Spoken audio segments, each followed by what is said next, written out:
हमारे चैनल मैथ्सपुर गणितीय अध्ययनशाला को सब्सक्राइब और शेयर करें। हेलो डियर स्टूडेंट्स, हमारे यूट्यूब चैनल मैथ्सपुर गणितीय अध्ययनशाला की आज की मैथ की क्लास में आपका स्वागत है। आज हम कंटिन्यू करने वाले हैं कल की क्लास को, जिसमें हमने कोऑर्डिनेट ज्योमेट्री के कुछ क्वेश्चंस हल किए थे, समझा था किस प्रकार के प्रश्न आते हैं, किस प्रकार के प्रश्न यहाँ पे दिए गए हैं। अब हम लेते हैं अगले लेवल के क्वेश्चन। सबसे पहले एक क्वेश्चन रहे जो एक्सरसाइज 9.1 का ही क्वेश्चन है, 15वां क्वेश्चन जो आपके सामने स्क्रीन पे है। कहता है कि आपके पास एक समबाहु त्रिभुज है, आपके पास एक समबाहु त्रिभुज है। उस समबाहु त्रिभुज के दो शीर्ष दे रखे हैं, 0, एक तो दे रखा है 0 और 0, और एक दे रखा है 3 और √3। तीसरा मान लिया हमारे पास क्या है, x है, x और y है। तो पूछा है कि ये जो तीसरा शीर्ष बच गया, इस तीसरे शीर्ष को आपको क्या करना है, ज्ञात करना है।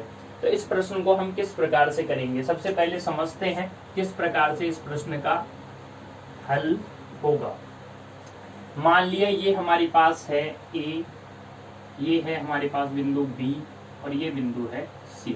समबाहु त्रिभुज की खासियत ये होती है, उसकी तीनों भुजाएं बराबर होती है, यानी समान दूरी की होती है। दो बिंदु हमें दिए हुए हैं, तीसरा बिंदु हमें निकालना है, लेकिन उससे पहले हमें ज्ञात करना होगा त्रिभुज ABC, जो क्या है, एक समबाहु त्रिभुज। तो त्रिभुज ABC की 3 भुजाएं, क्या ऐसे कह दें कि 3 बिंदु हैं। पहला तो हम मान लेंगे जो हमें ज्ञात करना है XY है। एक जो बिंदु B है वो मान लिया जो दिया गया है, तो 0 0 हो जाएगा। और तीसरा जो है वो हो जाएगा 3 और √3। ठीक है, अब हम क्या करते हैं, सर्वप्रथम हम बिंदुओं के मध्य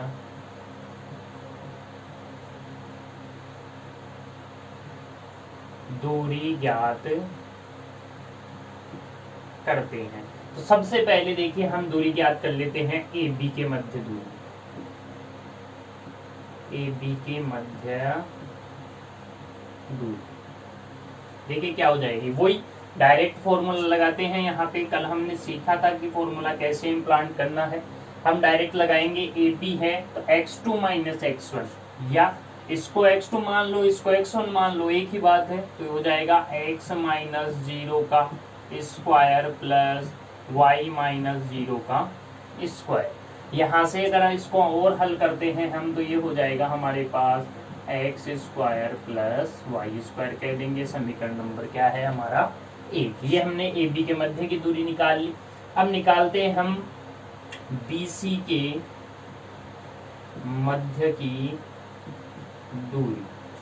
हमें निकालनी है BC के मध्य की दूरी, तो हम इसको हल कर लेंगे। वही 3 - 0 का स्क्वायर प्लस √3 - 0 का स्क्वायर। यहाँ से इसको हल करेंगे तो हमारे पास आ जाएगा 3 × 9 और √3 का जब स्क्वायर करेंगे तो क्या हो जाएगा, 3 हो जाएगा। तो ये हो जाएंगे √12, यानी हम इसको लिख सकते हैं 2 √3। ठीक है, आप इसको हल करके निकाल सकते हैं। 12 है, इसका भाज्य गुणनखंड करेंगे। ठीक है, तो यहाँ से ये एक जोड़ा बाहर निकल जाएगा, तो 2 बाहर निकल के √ में क्या बच गया, 3। तो इस प्रकार से हम इसको हल कर सकते हैं। तीसरा, अब हम निकालते हैं AC के मध्य की दूरी। AC के मध्य की दूरी निकालेंगे तो देखिए क्या हो जाएगी। सबसे पहले हम कर देते हैं, इसको x2 मान लेते हैं, x1 मान लेते हैं, तो 3 - x का स्क्वायर प्लस √3 - y का स्क्वायर। A - b का होल स्क्वायर यहाँ पे फॉर्मूला लगाना होगा हमें। ये देखिए a माइनस बी है तो a माइनस बी का होल स्क्वायर, ये भी a माइनस बी का होल स्क्वायर, तो क्या होता है a square plus B square minus 2ab। ठीक है, इधर से इसको हल करेंगे तो यही इसके लिए लागू हो जाएगा। तो a का स्क्वायर प्लस बी का स्क्वायर माइनस 2ab।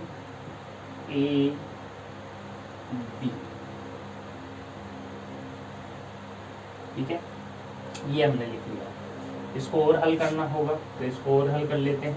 तो देखिए क्या हो जाएगा, 3 तिया 9 प्लस एक्स स्क्वायर 3 दूनी 6x, 9 plus x square minus 6x, उधर से क्या हो जाएगा 3 plus Y square minus 2 under root 3।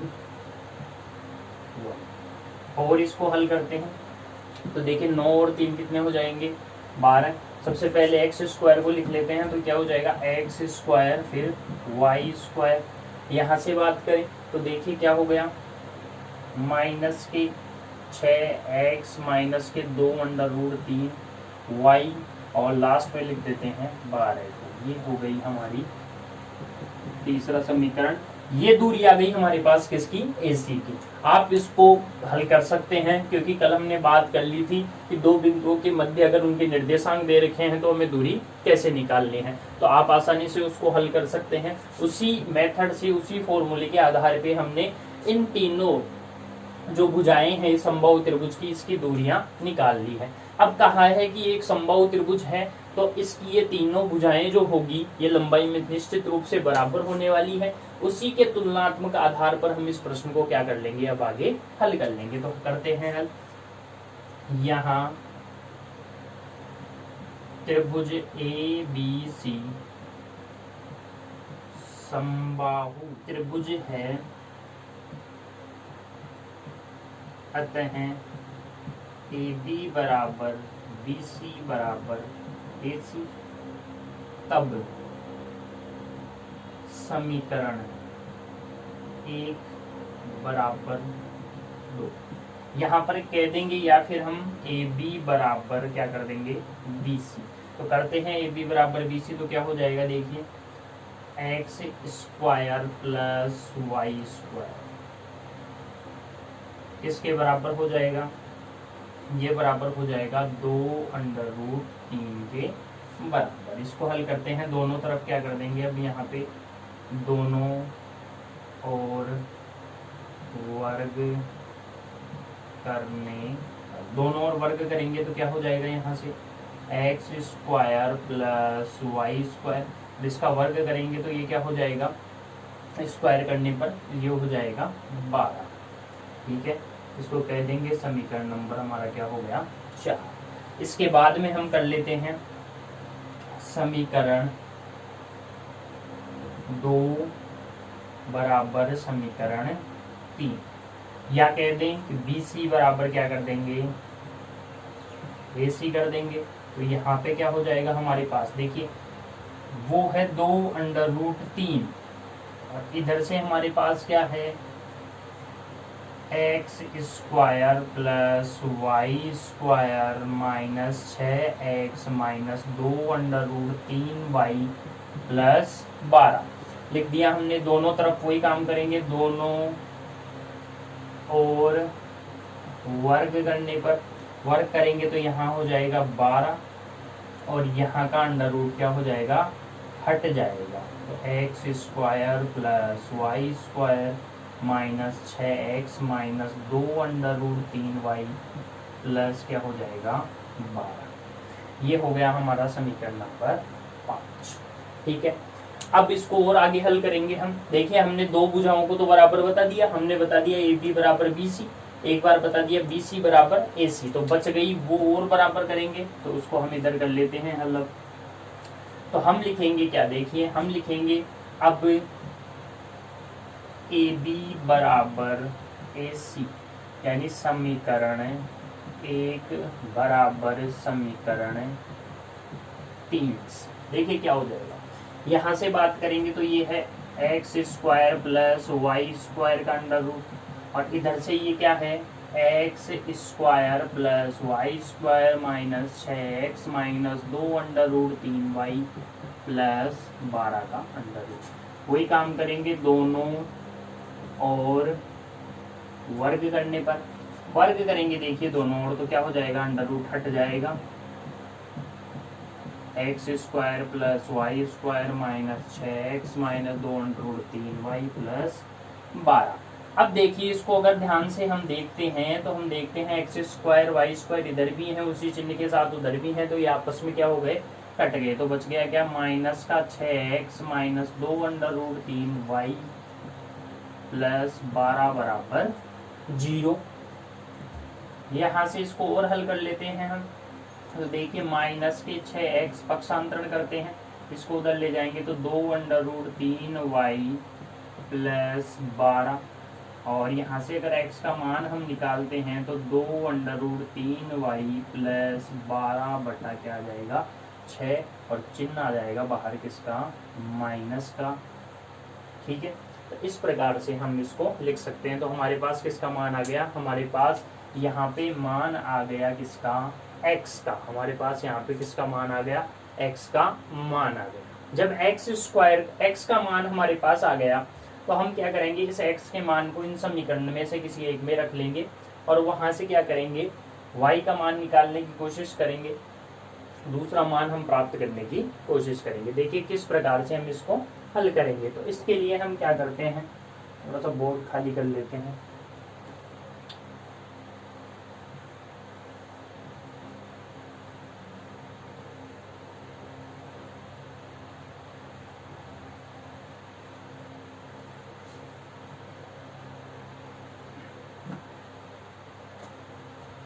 अब यहाँ से हमारे पास x का मान आ गया। देखिए चाहे तो हम इसको थोड़ा और हल कर सकते हैं, ये हो जाएगा x बराबर, और अगर यहाँ से बात करें तो ये देखिए 2 से कट रहा है और ये 3 हो जाएंगे और ये 6 हो जाएगा, तो माइनस के अंडर रूट 3y प्लस 6 बटा 3। ठीक है, ये हो गया हमारा समीकरण नंबर 6। अब कह देंगे समीकरण 6 से x का मान समीकरण 4 में रखने पर, समीकरण 4 में मान रखेंगे तो देखिए क्या हो जाएगा, वहां से x का मान लाएंगे और इसमें रख देंगे तो क्या हो जाएगा, ये हमारा समीकरण था x square plus Y square बराबर 12। तो इसमें जब मान रखेंगे तो हमारे पास क्या है माइनस के अंडर रूट 3y प्लस 6 बटा 3 का whole square plus Y square बराबर क्या है 12 है, और इसको हल करेंगे a प्लस बी का होल स्क्वायर हो जाएगा, तो क्या हो जाएगा 3y स्क्वायर, ठीक है, प्लस 36, और फिर बात करें 2ab तो माइनस 6 दूनी 12 अंडर रूट 3y, नीचे हो जाएगा 3 तिया 9 प्लस वाई स्क्वायर बराबर 12। आप इसको हल कर सकते हैं, अंडर रूट 3 माइनस के under root 3y plus 6 a plus b का होल स्क्वायर यहाँ लगा देंगे फॉर्मूला, तो क्या हो जाएगा a का स्क्वायर प्लस b का स्क्वायर प्लस 2 गुणा a यहाँ पे माइनस का अंडर रूट 3y है प्लस गुणा 6, तो यहाँ से इसको हल करेंगे तो इसको अंडर रूट 3 को अंडर रूट 3 से गुणा करेंगे तो क्या हो जाएगा 3 माइनस माइनस क्या हो जाएगा प्लस y का स्क्वायर 6 6 36, इसको हल करेंगे 6 दूनी 12 लिख दिए 12 अंडर रूट 3 किसके होंगे माइनस के, तो सारा चिन्ह किसका हो जाएगा माइनस का, और लास्ट में क्या आ गया पाई। तो इस प्रकार से हम इसको हल कर सकते हैं। और इसको हल करें 3y square plus 36 minus 12 under root 3y वज्र गुणा करेंगे तो ये हो जाएगा 9y² और ये 108। और हल करते हैं इसको तो ये हो जाएगा 9 और 3 12y² माइनस 12√3y। 108 इधर आएंगे तो माइनस के 108, 108 में से 36 गए तो माइनस के कितने बच गए 72 बराबर 0। देखिए कट रहे हैं 12 से, तो यहाँ से क्या बच जाएगा हमारे पास, ये हो जाएगा y² माइनस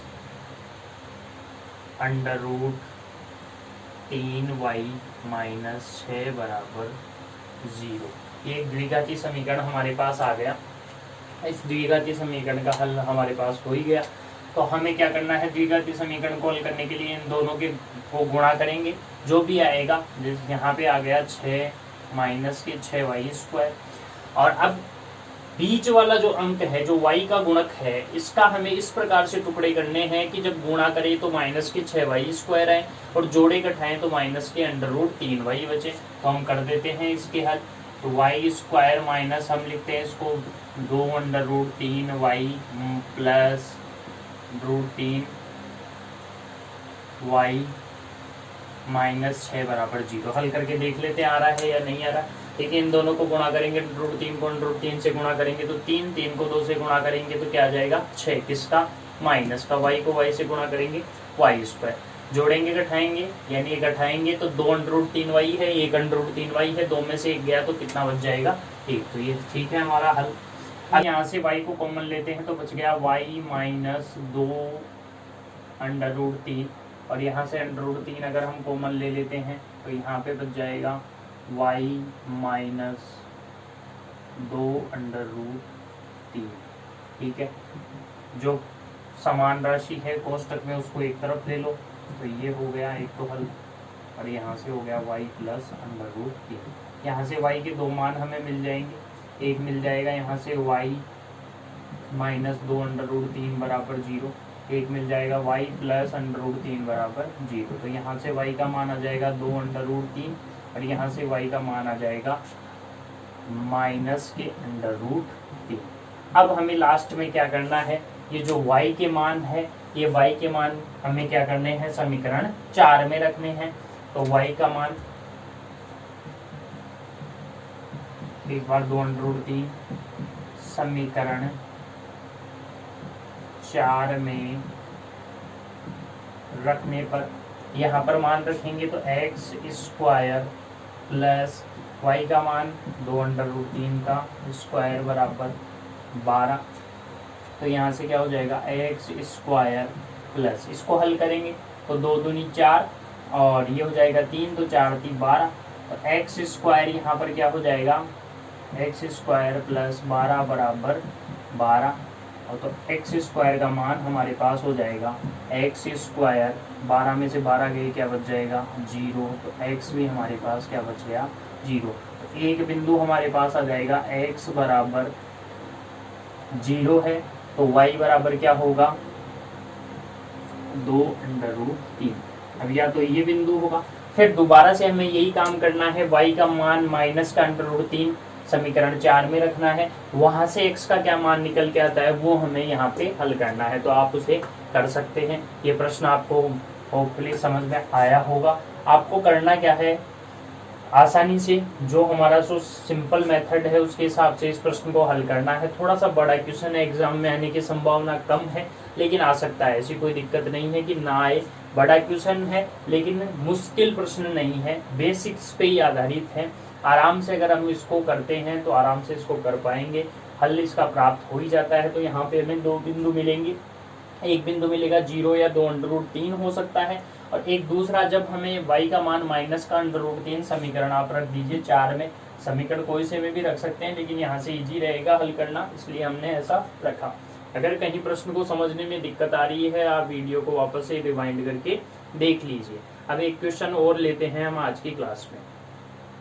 अब देखिए अगली जो प्रश्नावली है वहां पे जो प्रश्न मिलने वाले हैं कि मान लीजिए आपके पास एक रेखाखंड है, इस रेखाखंड के ये 2 बिंदु हैं, कह देगा बीच में कहीं कोई बिंदु है, वह बिंदु क्या कर रहा है, उसका उस रेखाखंड का क्या कर रहा है, विभाजन कर रहा है। तो उसका क्या दिया जाएगा कि वो अनुपात दे दिया जाएगा, उस बिंदु का क्या दे दिया जाएगा, अनुपात की, वो किस अनुपात में उस रेखाखंड को विभाजित कर रहा है।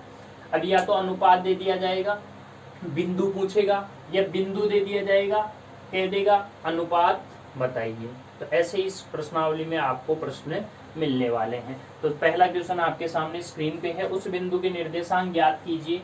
जो बिंदु 1 है, बिंदु आपको दिया हुआ है 3 और 5, एक दिया हुआ है 7 और 9 को मिलाने वाले रेखाखंड को 2:3 में क्या करता है, विभाजित करता है। और ये विभाजन कैसा है, अंतः विभाजन।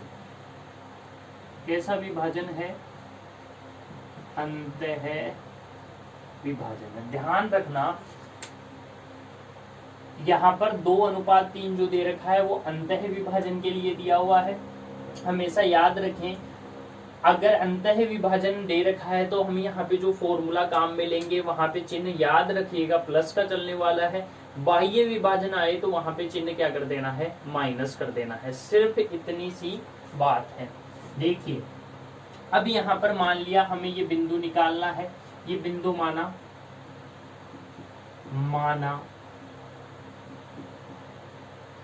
वह बिंदु x,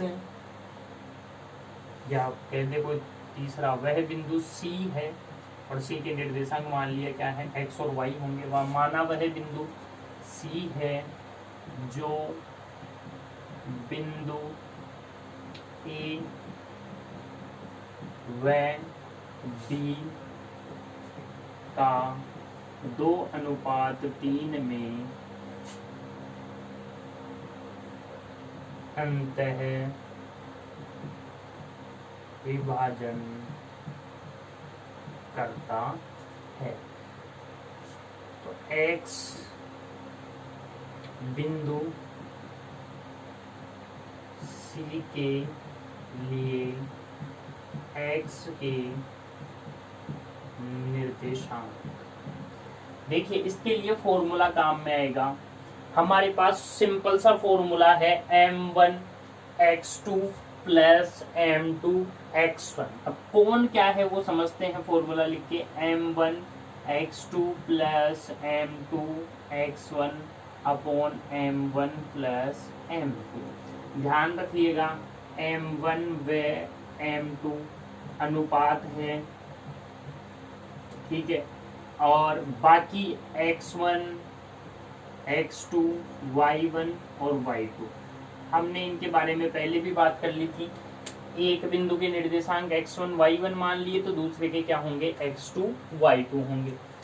ऐसे ही ये तो हो गए x के निर्देशांक निकालने के लिए। अब बिंदु यदि y के निर्देशांक निकालेंगे तो वहां पे हो जाएगा m1 y2 plus m2 y1 upon m1 plus m2। कोई चेंज नहीं है, बस ध्यान यही रखना है अंतः विभाजन है, चिन्ह प्लस का लेके चलना है। बाह्य विभाजन हो तो चिन्ह किसका लेके चलना है, माइनस का। इतना सा ध्यान रखना है। करते हैं भाई इसको हल। अब यहाँ पे देखते हैं m1 अनुपात कितना है, m1, इसको मानेंगे m1। तो यहाँ पे कह भी देते हैं कि यहाँ पे m1 कितना है, 2 है, m2 कितना है, 3 है, ठीक है। फिर बात करें x1 की, तो x1 हमारे पास 3 है, x2 हमारे पास कितना है, 5 है, सॉरी y1 हमारे पास 5 है, x2 हमारे पास 7 है और y2 हमारे पास कितना है, 9। रखेंगे सारा मान, तो 2 गुणा x2 का मान देखिए हमारे पास कितना है, 7 है, प्लस m2 का मान हमारे पास 3 है, x1 का मान हमारे पास 3 है, बटा 2 प्लस 3, तो 7 दूनी 14, 3 दिया 9 और 3 और 2 कितने हो गए, 5। 14 और 9 की बात करें, 14 और 9 कितने हो गए हमारे पास, 23। तो ये आ गया इसका निर्देशांक हमारे पास कितना, 23/5, ठीक है। फिर इसको हल करते हैं। तो यहाँ पर बात करें m1 हमारे पास कितना है, वही 2, y2 हमारे पास कितना है, 9, ये है हमारे पास m2 3, y1 है हमारे पास 5, तो 2 प्लस 3 हल करेंगे, 9 दूनी 18, 5 और ये हो गया हमारे पास 5। 18 और 15 की बात करें तो ये हमारे पास हो गए 33/5। तो ये हो गए हमारे पास किसके निर्देशांक, y के निर्देशांक। तो x के निर्देशांक यहाँ पर हमारे पास आए 23/5 और y के निर्देशांक हमारे पास आए कितने, 33/5। तो हम कह देंगे जो वो आपके पास बिंदु है उस बिंदु के निर्देशांक, उस बिंदु को माना था हमने x, हमने माना था c, हमने बिंदु को माना था c। तो x के निर्देशांक उसके लिए हैं 23/5 और y के निर्देशांक उसके लिए हैं 33/5। इस प्रकार से हम यहाँ पे प्रश्नों को हल करेंगे। अंतःविभाजन दे रखा है, ध्यान रखना है बस चिन्ह किसका लगाना है, प्लस का। अंतःविभाजन में चिन्ह लगेगा हमेशा प्लस का, बाह्य विभाजन में चिन्ह किसका लेके चलेंगे, माइनस का। जो विभाजन कर रहा है, जो अनुपात है वो m1 m2 होगा। बाकी आपको पता ही है दो बिंदु हैं तो एक x1 y1 को प्रेजेंट करता है तो दूसरा x2 y2 को प्रेजेंट करेगा। तो आज की क्लास में आज इतना ही, क्योंकि एक क्वेश्चन हमने जो किया वो बहुत ही बड़ा क्वेश्चन था। बाकी जो क्वेश्चन बच गए वो अगली क्लास में हम इस प्रश्नावली की हल करेंगे।